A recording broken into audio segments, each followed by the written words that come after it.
Hello, BookTube. This is Aaron from Aaron Read a Book or Aaron Read a Book.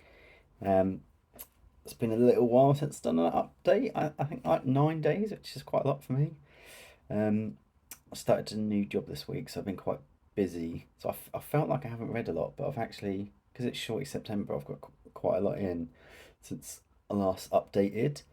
But I'm going to start with a book haul because um, to celebrate getting a new job, I decided to treat myself a little bit. Although I've been quite good, and I've only just got a few off eBay and a couple from a charity shop. Um, my new office isn't near one of the great London bookshops, so I'm probably going to be buying less books than I used to at my old job, where I had just an amazing secondhand bookshop right next to my office. So that's going to save me some money at least. Um, First book I ordered was from eBay, and that was Daphne du Maurier's My Cousin Rachel. This is a really good condition actually. It feels like it's. I think it may be red, but it's a very good condition. Um, this is the last of Daphne du Maurier's really famous books that I haven't read, and it seems to be a lot of people's favourite. So um, I'm looking forward to trying this one out. Let me know in the comments what your favourite du Maurier is, and I'll see. Because I'm interested in that. I think my favourite so far is still Rebecca, but Jamaica Inn was a lot of fun as well. And I really want to go back to the House on the Strand because I just remember it being so weird. Next, I've got a new author to me, but a very sort of well regarded English science fiction writer, Aleister Reynolds. So he's sort of famous for his sort of space operas. This is quite a thick one, but I think he does even bigger ones. And this is the first in a series. So I bought this because I've been trying to read more British sci-fi this year, and this is definitely one that I've overlooked. So I'll give Aleister Reynolds a go. Um, Next one is from my local charity shop, and that is Charlotte Bronte's Villette. I think it's pronounced Villette. Yeah, I recently reread Jane Eyre, and I really liked it. So I think this is her second most famous novel. So slowly making my way through all the Bronte's works. So I'm looking forward to this one. This again quite good quality. For a charity shop one. Yeah, the other book I got in the charity shop is one that I keep seeing every time I go there, and it hasn't sold. And um, Kelly from Books I'm Not Reading has been reading it and really praised it, and that's A Fine Balance by Mystery. Um, I know both Kelly and Joe Smith both really enjoyed this, so um, I've struggled in the past with books set in India. I don't know why, but I'm definitely willing to give it a go. I think maybe uh, uh, what was that Salman Rushdie one that won the Book of Bookers? I read that. I tried to read that when I was young, and it really I really struggled with it and gave up. But yeah, uh, I don't even really remember what they said this is about, but I know it's very well regarded. So, and it's just been sat there in the charity shop for so long. I needed to rescue it. So I don't know when I'll get to that, but because it's a big chunky one, but I'll give it a go. The next two books are the next two books in a series which I started recently, which is Neil Asher's Agent Cormac series. I love this cover. It's a weirdly sized book, like that compared to this one that's much taller. But yeah, I really enjoyed Gridlink, the first in the Agent Cormac series, and this polity universe that Neil Asher has created really interests me. So I'm going to crack on with this at some point. And then this next one is the third in the series, um, which is Brass Man, and I've got these both off eBay, and they're different. They're different. they're different editions. Obviously, look at the difference in size. But that doesn't bother me really. So this is Brass Man, the third one in the series. So I imagine this is about some sort of cyborg. But yeah, so that's my book haul. Yeah, so there's some good stuff there. I probably won't read anything this month because I want to focus on Shakespeare and shorties, and I have read some of both. So the first book I read in September was Small Things Like These by Claire Keegan. Um, I read Foster last month and I really loved it. This one I didn't quite like as much as Foster, but it was still really, really good.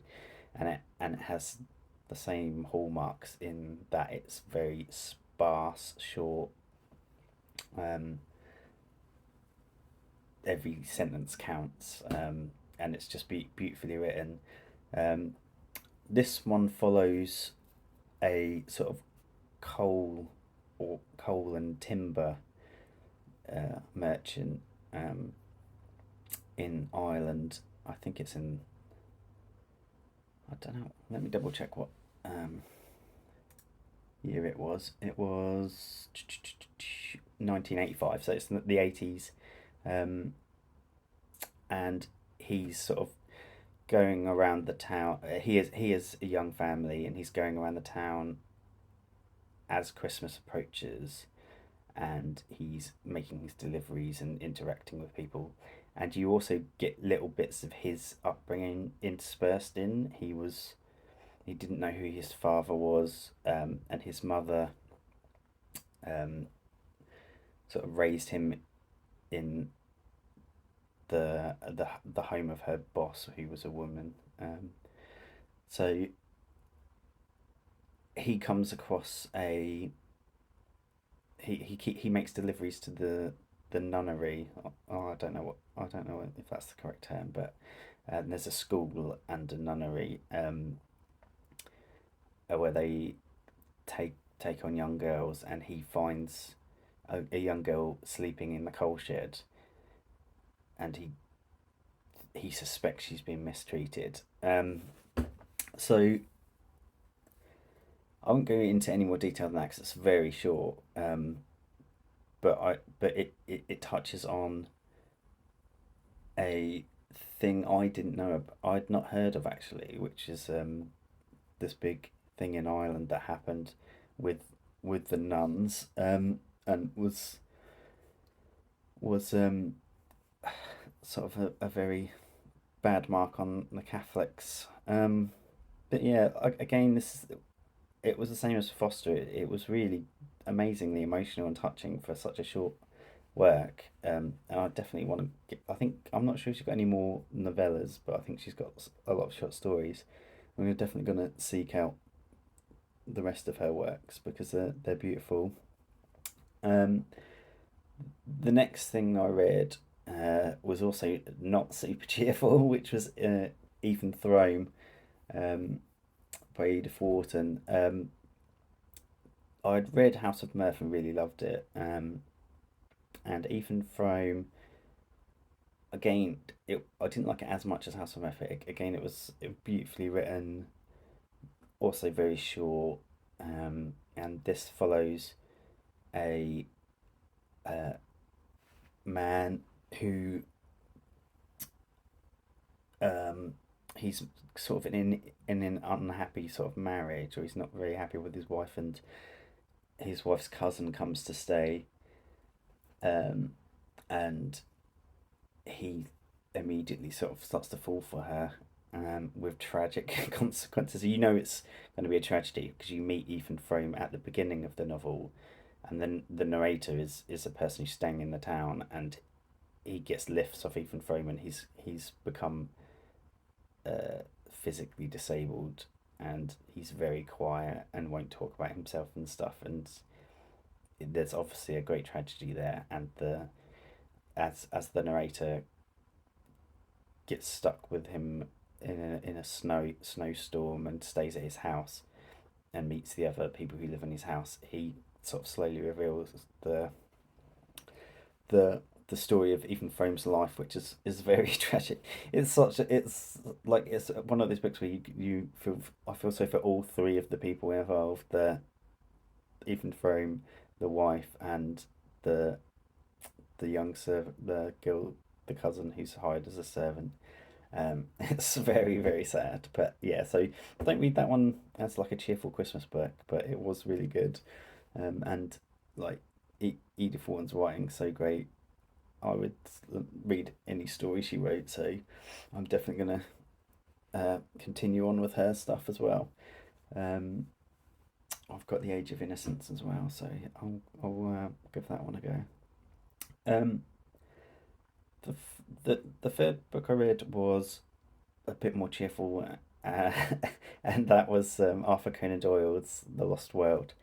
Um, I have read all of Sherlock Holmes multiple times, and I love it.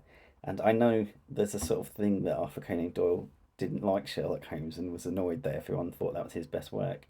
I think he thinks Sir Nigel's his best work, which I have not read, but I'm definitely going to try.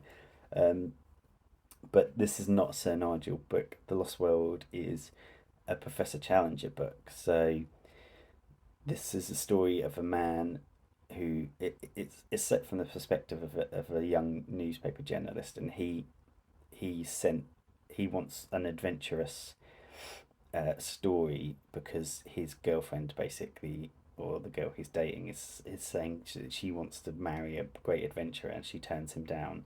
So he's like, okay, he goes to his editor, give me the most adventurous thing, and they sent him to Challenger, who had previously kicked out a bunch of people, beating up any journalist that comes to his house. Um, and he's made extraordinary claims. So he has been to the Amazon and uh, claims that he's seen basically a dinosaur, um, and that there's a plateau, a secret plateau where the dinosaurs have stayed alive. So he manages to get on Challenger's sort of good side. Challenger is a very problematic person. He's That's one of the issues with this book is it you if you compare it, like Sherlock Holmes also has parts about his character that aren't nice, but Challenger is just a massive a hole. Like he will resort to violence at the drop of a hat. So he he goes to Challenger with this meeting of scientists, and they agree to go. The journalist volunteers to go on a trip with Challenger, a scientist who has dispelled Challenger's claims, and just this adventurous sportsman guy who's there as well. So they go to verify Challenger's claims about this lost plateau, and obviously they find that it is real, and that this book is about their adventures on the plateau and how they get off, because it's the way up has basically been destroyed by an earthquake. So yeah, it's really fun in the sort of H.G. Wells kind of old sci-fi way, where it's quite fun to read sci-fi from like 100 years ago, because of their scientific knowledge was not up to scratch. So it's quite charming and quirky in a way, although there is elements of racism as well, because Challenger definitely makes some odd remarks about comparing the things they see on the plateau to real life tribes and things. But yeah, it was fun. It was nowhere near as good as Sherlock Holmes for me. Like the mystery element is, the Lost World's going to be real. The only mystery is how they're going to get off the thing and the adventures again. But it's a fun little adventure, and I'm glad I read it. Um, the other thing I've been reading is um, the first play for, I say both ways every single time, Shake Tube or Shake Timber. I can never remember which one's the correct one. But we've been reading Romeo and Juliet And I'd never read Romeo and Juliet before, even though I studied at school. I must have read bits of it, but the only Shakespeare play we read all the way through was Macbeth. And for Romeo and Juliet, we just read bits of it, and we watched the Baz Luhrmann film, and the old, was it Zeffirelli film, the one with nudity in it that everyone at school was very excited about when you're a sort of 14-year-old boy. Um, yeah, I loved Romeo and Juliet. It was the first Shakespeare play I ever read where I didn't have to keep checking things about the story because I know it so well because I've seen the Baz Luhrmann film loads of times, and I also went to this amazing thing that I don't know if it happens anywhere else in the world, but it's called Secret Cinema in London, where they will build like a whole, um, like this one was outside, so it was like a festival, but they'll build loads of buildings based around a film and hire like hundreds of actors to put on shows and stuff, and then all the food and all the music is related to the film, and you go there for hours, and then you sit down and watch the film. So I went to Secret Cinema for Baz Luhrmann's Romeo and Juliet, and it was amazing. It was on this big screen, and there was like lit up crosses and everything. It was amazing, and you could go down into little nightclubs and see like Mercutio performing and stuff. Um, it was really good, but yeah, so I knew the story really well already, so I could just sort of read it without constantly going back to check if I'd understood it properly. Um, so that helped, and just there's just beautiful poetry in this play anyway. It's just chock full of lines that you already know, even though even if you don't know what they're from. Um, I would say I think I blame Tybalt for this. The actual storyline's a bit ridiculous, isn't it? Because why would why would you take a sleeping potion and pretend to be dead? And Fire Lance is a is a bit of an idiot for suggesting it, and before Romeo knows. But yeah, Tybalt's my I think the main bad guy because he just starts fights for the fun of it, and obviously gets himself killed. But yeah, I love this. Looking forward to more Shakespeare. Um, and I might, if I get the chance, go to the Globe because I've never actually seen any Shakespeare in person. So I know they're doing Macbeth at the moment as well. Yeah, so that's my update. I actually am not reading anything at the moment, so I don't know what I'm going to do now. I might start the next Shakespeare play, or find another shorty. Um, Let me know what you're reading, and if you've read any of these books before. I know some of you have read the the Neil Asher series. I'm sure a lot of you have read Villette and My Cousin Rachel, um, and A Fine Balance. But yeah, let me know your thoughts on those ones and any of the ones I've read as well. Have a good one, BookTube. Bye bye.